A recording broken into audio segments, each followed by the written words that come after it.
동무, 총 내려놓으시오.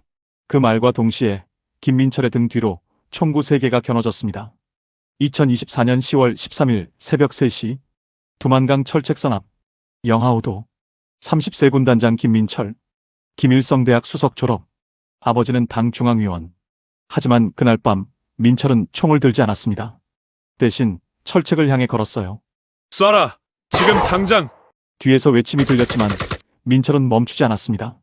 팡! 총성 한 발이 민철의 어깨를 스쳤어요. 피가 흘렀지만 민철은 철책을 넘었습니다. 이것은 권력을 버리고 자유를 선택한 한 군인의 이야기입니다. 2024년 9월 1일 저녁 8시 평양.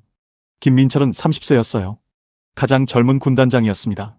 아버지는 당 중앙위원이었고 어머니는 평양 출신이었어요. 민철의 아파트는 평양에서 가장 좋은 곳이었습니다. 전기도 24시간 들어왔고 온수도 나왔어요. 하지만 민철은 창밖만 바라보고 있었습니다. 9월 1일 저녁 8시 30분 아버지 김철수가 문을 열고 들어왔어요. 65세 당 중앙위원. 평양에서 가장 힘있는 사람 중 한 명이었습니다. 민철아, 다음 주 열병식 준비는 됐나? 민철이 고개를 끄덕였어요. 네, 아버지. 준비 끝났습니다. 좋아. 너는 우리 집안의 자랑이야. 김일성대학 수석에 30세 군단장이라니. 민철은 대답하지 않았어요. 대신 창밖을 바라봤습니다. 아버지가 눈을 가늘게 떴어요. 왜 그러나? 무슨 생각이야? 아무것도 아닙니다. 하지만 민철의 눈빛은 흔들리고 있었습니다. 아버지가 나간 후 어머니 박순이가 민철의 방에 들어왔어요. 58세, 조용하지만 단단한 여자였습니다. 어머니가 문을 닫고 속삭였어요. 민철아, 내 마음 엄마는 알아. 민철이 놀라 어머니를 봤습니다. 엄마. 이 나라가 잘못됐다고 생각하지? 민철의 손이 떨렸어요. 그 한마디를 듣는 순간 눈물이 날 뻔했습니다. 엄마도 그렇게 생각해요? 어머니가 고개를 끄덕였어요. 나도 알아. 하지만 여기선 말할 수 없어. 민철은 김일성대학의 수석으로 입학했어요. 아버지의 자랑이었고 당의 기대를 받았습니다. 하지만 민철은 도서관에서 금지된 책을 읽었어요. 남한 소설, 외국 철학책. 그 책들은 민철의 세계를 바꿨습니다. 자유란 무엇인가? 인간의 권리란? 왜 우리는 선택할 수 없는가? 그날부터 민철은 질문하기 시작했어요. 하지만 아무에게도 말하지 않았습니다. 말하는 순간 죽음이었으니까요. 9월 1일 밤 11시 어머니가 민철의 손을 잡았어요. 민철아, 내가 원한다면 엄마는 도울 거야. 뭐요? 떠나는 것. 그 말에 민철의 심장이 멈췄습니다. 엄마, 그게 무슨... 엄마도 알아. 내가 이곳에서 죽어가고 있다는 걸. 매일 내 눈빛이 꺼져가는 걸. 어머니의 눈에 눈물이 고였어요. 엄마는 괜찮아. 내가 자유롭게 사는 게 더 중요해. 민철이 어머니를 꼭 안았습니다. 엄마 미안해요. 미안할 것 없어. 내 인생이야. 그날 밤 민철은 결정했습니다. 민철은 군단장 사무실에 앉아 있었어요. 책상 위엔 서류가 쌓여 있었습니다. 하지만 민철은 서류를 보지 않았어요. 대신 서랍 깊숙이 숨겨둔 작은 책을 꺼냈습니다. 자유론. 남한에서 밀수입된 책이었어요. 읽다 걸리면 정치범 수용 소행이었습니다. 하지만 민철은 멈출 수 없었어요. 똑똑. 문을 두드리는 소리가 들렸습니다. 민철이 재빨리 책을 서랍에 넣었어요. 들어오시오. 부하 박상철 대위가 들어왔습니다. 35세, 충성스러운 군인이었어요. 군단장 동무, 오늘 훈련 보고 드립니다. 민철이 서류를 받아들었어요. 하지만 손이 미세하게 떨렸습니다. 박상철이 민철을 유심히 봤어요. 군단장 동무, 괜찮으십니까? 괜찮소. 하지만 박상철의 눈빛이 차갑게 변했습니다. 박상철은 민철의 사무실을 나와 곧장 보위부로 향했어요. 보위부는 정치감시 기관이었습니다. 김민철 군단장을 감시하겠습니다. 보위부 대좌가 물었어요. 이유가 뭔가? 최근 행동이 이상합니다. 자주 혼자 있고 무언가 숨기는 것 같습니다. 대좌가 고개를 끄덕였어요. 알겠네. 24시간 감시하게. 그날 저녁 어머니가 민철을 불렀어요. 목소리가 떨리고 있었습니다. 민철아, 조심해야 해. 왜요? 오늘 시장에서 들었어. 내 부하가 보위부에 갔다더라. 민철의 얼굴이 창백해졌어요. 박상철이요? 그래. 이제 시간이 없어. 어머니가 민철의 손을 꼭 잡았습니다. 빨리 결정해야 해. 늦으면 안 돼. 아버지가 민철을 식탁에 앉혔어요. 눈빛이 날카로웠습니다. 민철아, 요즘 무슨 생각하나? 민철이 고개를 들었어요. 무슨 말씀이십니까? 박상철이 나한테 말했어. 내가 요즘 이상하다고. 민철의 심장이 빠르게 뛰었습니다. 나는 내 아버지야. 솔직히 말해봐. 민철이 잠시 침묵하다가 말했어요. 아버지, 전 이체제가. 순간 아버지가 손을 들어 민철의 말을 막았습니다. 그 말 하지 마라. 절대. 아버지의 손이 떨렸어요. 내가 무슨 생각을 하든 나한테는 말하지 마. 그 말에 민철은 알았습니다. 아버지도 알고 있다는 것을. 하지만 아버지는 권력을 선택했다는 것을. 민철은 침대에 누워 천장을 바라봤어요. 창밖으로 평양의 불빛이 보였습니다. 하지만 그 불빛 너머로 민철은 다른 세계를 봤어요. 이제 시간이 없어. 민철은 일어나 책상 앞에 앉았습니다. 종이 한 장을 꺼내 펜을 들었어요. 어머니께 제가 이 선택을 하는 이유는 단 하나입니다. 살고 싶어서입니다. 진짜로. 민철은 편지를 접어 서랍에 넣었어요. 그리고 창밖을 바라보며 속삭였습니다. 이제 준비해야 해. 9월 15일 오전 10시. 어머니가 조용히 민철에게 쪽지를 건넸어요. 이 사람한테 연락해. 쪽지에는 전화번호 하나가 적혀 있었습니다. 누군데요? 브로커야. 탈북을 돕는 사람이야. 민철이 놀라 어머니를 봤어요. 엄마, 어떻게 그런 사람을? 엄마도 사람이야. 다 준비해뒀어. 어머니의 눈빛이 단단했습니다. 민철은 공중전화로 그 번호에 전화를 걸었어요. 손이 떨렸습니다. 여보세요? 낯선 남자의 목소리가 들렸어요. 저는 박순희의 아들입니다. 알았네. 10월 13일 새벽 3시. 두만강 철책선 7번 지점. 혼자 와야 해. 돈은요? 어머니가 다 처리했네. 오기만 해. 전화가 끊겼습니다. 민철은 손을 떨며 수화기를 내려놓았어요. 민철은 평소처럼 출근했어요. 부하들에게 훈련을 지시하고 서류에 결제했습니다. 하지만 마음속으로는 매일 카운트다운하고 있었어요. 23일 남았다. 20일 남았다. 15일 남았다. 10월 5일 저녁 8시. 아버지가 민철을 불렀어요. 민철아, 다음 주 열병식 후에 내 진급 발표가 있을 거야. 진급이요? 그래. 소장 진급이야. 너는 이제 당의 핵심이 될 거야. 민철의 가슴이 철렁했습니다. 아버지 전. 뭐야? 민철은 말을 삼켰어요. 감사합니다. 아버지가 민철의 어깨를 두드렸습니다. 우리 아들, 자랑스럽다. 그 순간 민철은 눈물이 날 뻔했어요. 아버지는 몰랐습니다. 8일 후면 아들이 사라질 거라는 걸. 탈북 전날 밤이었어요. 어머니가 민철의 방에 들어왔습니다. 내일이구나. 민철이 고개를 끄덕였어요. 네, 엄마. 어머니가 가방 하나를 내밀었습니다. 이거 가져가. 옷이랑 돈 조금 넣었어. 엄마는 어떡해요? 엄마는 괜찮아. 내 아버지가 있잖아. 민철이 어머니를 안았어요. 엄마 미안해요. 그리고 고마워요. 어머니가 민철의 등을 쓰다듬었습니다. 미안할 것 없어. 내가 행복하면 돼. 두 사람은 한참을 안고 있었어요. 10월 13일 새벽 2시. 민철은 조용히 집을 나섰어요. 군복을 입고 가방 하나만 들었습니다. 어머니가 문 앞에 서 있었어요. 조심해. 네, 엄마. 꼭 연락할게요. 그래.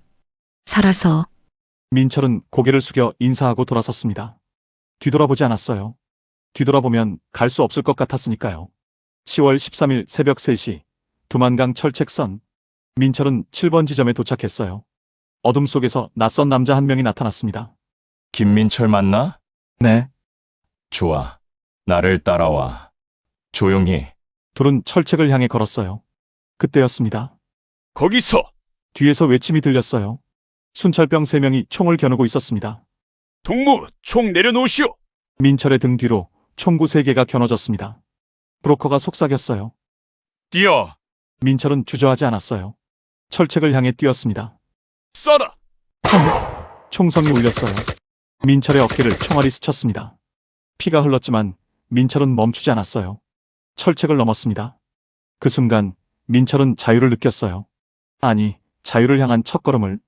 민철은 강 건너편에 쓰러졌어요. 어깨에서 피가 흘렀습니다. 브로커가 민철을 일으켰어요. 일어나. 아직 안 끝났어. 민철은 이를 악물고 일어섰습니다. 괜찮아, 갈 수 있어. 브로커는 민철을 작은 창고로 데려갔어요. 어둡고 좁았지만 안전했습니다. 여기서 일주일 숨어 있어. 그 다음에 한국으로 보내줄게. 민철이 고개를 끄덕였어요. 고맙습니다. 브로커가 나가고 민철은 혼자 남았습니다. 민철은 창고 구석에 앉아 있었어요. 어깨 상처가 욱신거렸습니다. 하지만 더 아픈 건 마음이었어요. 어머니는 괜찮을까? 아버지는 알았을까? 나를 찾고 있을까? 민철은 눈을 감았어요. 눈물이 흘렀습니다. 일주일 후 브로커가 다시 나타났어요. 오늘 출발이야. 준비해. 민철은 가방을 들고 일어섰습니다. 어떻게 가는 건가요? 중국 대사관 통해서. 걱정 마. 다 준비됐어. 민철은 한국 대사관에 들어섰어요. 처음 보는 태극기가 걸려 있었습니다. 직원이 다가왔어요. 탈북자 맞으십니까? 네. 신원 확인 후 한국으로 보내드리겠습니다. 먼저 조사받으셔야 해요. 민철은 고개를 끄덕였어요. 민철은 조사실에 앉아 있었어요. 국정원 직원 2명이 민철을 마주봤습니다. 이름이 김민철 맞습니까? 네. 직책은? 군단장이었습니다. 직원들의 눈빛이 달라졌어요. 군단장이요? 30세에? 네. 김일성 대학 출신입니다. 왜 탈북했습니까? 민철이 잠시 침묵하다가 대답했어요. 살고 싶어서요. 진짜로. 조사는 나흘간 계속됐어요. 민철은 모든 것을 말했습니다. 북한 군부 구조, 당의 비밀, 아버지 이야기. 그리고 마지막 질문이 있어요. 가족은 어떻게 하실 겁니까? 민철의 손이 떨렸어요. 모르겠습니다. 어머니가 도와주셨다면서요? 네. 어머니는 제 편이었어요. 직원이 고개를 끄덕였습니다. 알겠습니다. 일주일 후 한국행 비행기에 탑승하시면 됩니다. 민철은 고개를 숙였어요. 감사합니다. 민철은 통장을 받아들었어요. 새로운 시작이었습니다. 하지만 가슴 한편은 여전히 무거웠어요. 민철은 정부 지원 원룸에 짐을 풀었어요. 작지만 온수가 나왔고 전기도 있었습니다. 창밖으로 서울의 불빛이 쏟아졌어요. 민철은 창가에 서서 속삭였습니다. 엄마 전 이제 여기 있어요. 살아있어요. 바람이 불었고 불빛이 흔들렸습니다. 11월 1일 오후 3시 인천공항. 비행기 문이 열렸어요. 민철은 천천히 내렸습니다. 낯선 공기, 낯선 소리, 낯선 냄새. 모든 것이 처음이었어요. 공항은 밝았습니다. 북한에서 본 어떤 건물보다 밝았어요. 민철은 바닥을 밟으며 속삭였어요. 여기가 남한인가? 민철은 정부 보호시설 하나원에 도착했어요. 탈북자들을 위한 교육시설이었습니다. 직원이 민철을 안내했어요. 여기서 3개월간 적응 교육을 받으시면 됩니다. 3개월이요? 네. 한국 사회, 경제, 문화 등을 배우시는 거예요. 민철은 고개를 끄덕였어요. 첫 수업이 시작됐어요. 강사가 앞에 섰습니다. 여러분, 환영합니다. 오늘은 한국의 금융 시스템에 대해 배워볼게요. 은행, 통장, 카드, 대출. 민철은 열심히 필기했어요. 하지만 모든 게 낯설었습니다. 민철의 룸메이트는 이강수였어요. 45세, 함경도 출신. 강수가 말을 걸었습니다. 형 씨는 뭐 하던 사람이에요? 군인이었습니다. 아, 그래요? 나는 장사꾼이었어요. 장마당에서. 둘은 이야기를 나눴어요. 서로의 탈북 이유, 가족 이야기. 강수가 말했습니다. 여기 적응하는 거 쉽지 않을 거예요. 나도 힘들거든요. 왜요? 모든 게 달라서요. 말투, 문화, 생각하는 방식까지. 민철은 고개를 끄덕였어요. 민철은 잠들지 못했어요. 창밖으로 서울의 불빛이 보였습니다. 하지만 민철의 머릿속엔 평양이 있었어요. 어머니의 얼굴, 아버지의 목소리. 어머니는 괜찮을까? 아버지는 날 용서할까? 민철은 눈을 감았습니다. 눈물이 흘렀어요. 다음 날 아침, 민철은 직원에게 물었어요. 북한에 전화할 수 있나요? 어렵습니다. 하지만 중국 브로커 통해서 메시지 전달은 가능해요. 어떻게 하면 되죠? 돈이 필요합니다. 한 번에 100만 원 정도요. 민철은 한숨을 쉬었어요. 돈이 없는데요. 그럼 일단 한국 정착하고 나서 시도해보세요. 민철은 고개를 끄덕였습니다. 3개월의 교육이 끝났어요. 민철은 수료증을 받았습니다. 이제 진짜 한국 사회로 나가는 날이었어요. 직원이 민철에게 서류를 건넸습니다. 정착 지원금 통장이에요. 생활비로 쓰세요. 그리고 취업 지원도 받을 수 있어요. 감사합니다.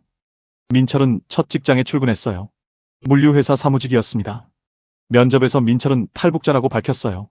사장이 말했습니다. 괜찮아요. 열심히 하면 돼요. 민철은 고개를 숙여 인사했어요. 감사합니다. 열심히 하겠습니다. 동료들이 민철에게 인사했어요. 안녕하세요. 새로 오신 분이죠? 네, 김민철입니다. 어디서 오셨어요? 민철이 잠시 망설이다가 대답했어요. 북쪽이요. 아, 북한이요? 와, 신기하다. 거기 어때요? 민철은 웃으며 대답했습니다. 여기보다 많이 다르죠. 동료들은 호기심 어린 눈으로 민철을 봤어요. 점심시간, 동료들이 민철을 식당으로 데려갔어요. 뭐 드실래요? 김치찌개? 된장찌개? 민철은 메뉴판을 보며 당황했습니다. 너무 많은 선택지였어요. 아무거나 괜찮습니다. 그럼 김치찌개 드세요. 음식이 나왔어요. 민철은 한 숟갈 떠서 입에 넣었습니다. 맛있었어요. 평양에서 먹던 것보다 훨씬 맛있었습니다. 하지만 눈물이 날 것 같았어요. 어머니가 끓여주던 국이 생각났으니까요. 퇴근 후 민철은 원룸으로 돌아왔어요. 편의점에서 도시락을 사서 먹었습니다. 혼자였어요. 텔레비전을 켰지만 집중이 안 됐습니다. 민철은 핸드폰을 꺼냈어요.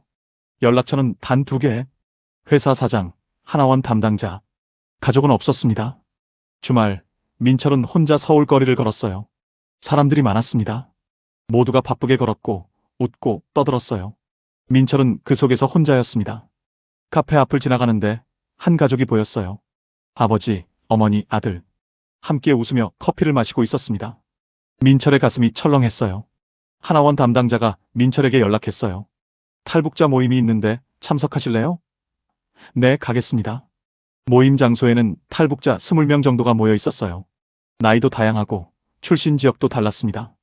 한 여성이 민철에게 다가왔어요. 처음 오셨어요? 네. 저는 이미라예요. 5년 전에 왔어요. 5년이나요? 적응 많이 하셨겠네요. 미라가 쓴 웃음을 지었어요. 적응은 평생 하는 것 같아요. 근데 괜찮아요. 여기가 훨씬 낫죠. 민철은 고개를 끄덕였습니다. 모임이 끝나고 민철과 미라는 함께 걸었어요. 미라가 물었습니다. 가족은 다 데려오셨어요? 아니요. 혼자 왔어요. 아, 그럼 그리우시겠네요. 네. 매일. 미라가 민철의 어깨를 톡 쳤어요. 시간이 약이에요. 저도 처음엔 매일 울었는데 이젠 괜찮아요. 정말요? 그럼요. 그리고 여기서 새로운 가족 만들 수도 있어요. 친구들, 동료들. 민철은 처음으로 웃었습니다. 고맙습니다. 집으로 돌아온 민철은 침대에 누웠어요. 오늘은 조금 덜 외로웠습니다. 민철은 핸드폰을 꺼내 연락처에 미라의 번호를 저장했어요. 새로운 가족. 그 말이 마음에 남았습니다. 한국 생활 6개월이 지났어요. 민철은 이제 회사 일에 익숙해졌습니다. 동료들과도 친해졌고 주말엔 탈북자 모임에 나갔어요. 하지만 밤이 되면 여전히 외로웠습니다. 갑자기 낯선 번호로 전화가 왔어요. 여보세요? 김민철 씨 맞습니까? 네, 맞는데요. 저는 중국에서 탈북 브로커 하는 사람입니다. 북한에서 편지가 왔습니다. 민철의 심장이 멈췄어요. 편지요? 누가요? 어머니시라고 하더군요. 민철의 손이 떨렸습니다. 어떻게 전달받을 수 있죠? 100만 원 입금하시면 스캔해서 보내드리겠습니다. 알겠습니다. 지금 바로 보낼게요. 민철은 100만 원을 입금하고 메일을 기다렸어요. 손이 떨렸습니다. 30분 후 메일이 도착했어요. 민철은 파일을 열었습니다. 어머니의 손글씨였어요. 잘 지내니? 내가 떠난 후 집안이 난리가 났어. 아버지는 당에서 쫓겨났고 우리 집은 감시 대상이 됐어. 하지만 괜찮아. 엄마는 후회하지 않아. 내가 거기서 자유롭게 사는 게 엄마한테는 제일 중요하거든. 아버지는 화가 많이 났어. 하지만 아버지도 알고 있어. 내가 왜 떠났는지. 민철아, 엄마는 내가 행복했으면 좋겠어. 거기서 좋은 사람 만나고 좋은 일 하면서 살아. 엄마는 여기서 널 응원할게. 사랑한다, 아들아. 민철은 편지를 읽고 눈물을 흘렸어요. 소리내어 울었습니다. 엄마 미안해요. 정말 미안해요. 민철은 책상에 엎드려 한참을 울었어요. 민철은 답장을 썼어요. 엄마, 편지 받았어요. 정말 고마워요. 전 여기서 잘 지내고 있어요. 일도 하고 친구도 생겼어요. 하지만 매일 엄마 생각해요. 아버지도. 엄마 미안해요. 그리고 사랑해요. 언젠가 꼭 다시 만나요. 민철은 편지를 브로커에게 보냈어요. 다음 날 아침 민철은 회사에 출근했어요. 눈이 붓긴 했지만 마음은 조금 가벼워졌습니다. 동료가 물었어요. 민철 씨, 괜찮아요? 눈이 빨간데? 네, 괜찮아요. 그냥 좋은 소식 들었어요. 좋은 소식이요? 네. 가족한테 편지 받았어요. 동료가 웃으며 말했어요. 와, 다행이다. 축하해요. 민철도 웃었습니다. 민철은 탈북자 모임에서 편지 이야기를 했어요. 미라가 말했습니다. 정말 다행이네요. 저는 아직 가족 소식 못 들었거든요. 언젠가 들을 수 있을 거예요. 그랬으면 좋겠어요. 민철이 미라의 손을 잡았어요. 우리가 여기 있잖아요. 서로 의지하면 돼요. 미라가 웃었습니다. 고마워요. 집으로 돌아온 민철은 베란다에 섰어요. 서울의 밤하늘을 올려다봤습니다. 별은 많지 않았지만 달은 밝았어요. 민철은 속삭였습니다. 엄마, 저 달 보고 있어요? 저도 보고 있어요. 바람이 불었고 민철은 미소 지었습니다. 엄마는 괜찮아. 나도 괜찮아. 우리는 멀리 떨어져 있지만 같은 하늘 아래 있어. 민철은 그렇게 생각하며 방으로 들어갔어요. 한국 생활 1년이 지났어요. 민철은 이제 회사에서 인정받는 직원이 됐습니다. 승진도 했고 월급도 올랐어요. 민철은 새 아파트로 이사했어요. 원룸에서 투룸으로. 작지만 따뜻한 집이었습니다. 거실에는 어머니의 편지를 액자에 넣어 걸었어요. 민철은 미라와 저녁을 먹었어요. 둘은 이제 연인이었습니다. 민철 씨, 새 집 정말 좋아요. 고마워요. 같이 꾸며줘서. 당연하죠. 우리 집이잖아요. 민철이 미라의 손을 잡았어요. 미라 씨, 고마워요. 옆에 있어줘서. 저도 고마워요. 브로커로부터 또 연락이 왔어요. 이번엔 아버지 편지입니다. 민철의 심장이 두근거렸어요. 아버지요? 네. 보내드릴게요. 민철아, 아버지다. 편지 쓰는 게 쉽지 않구나.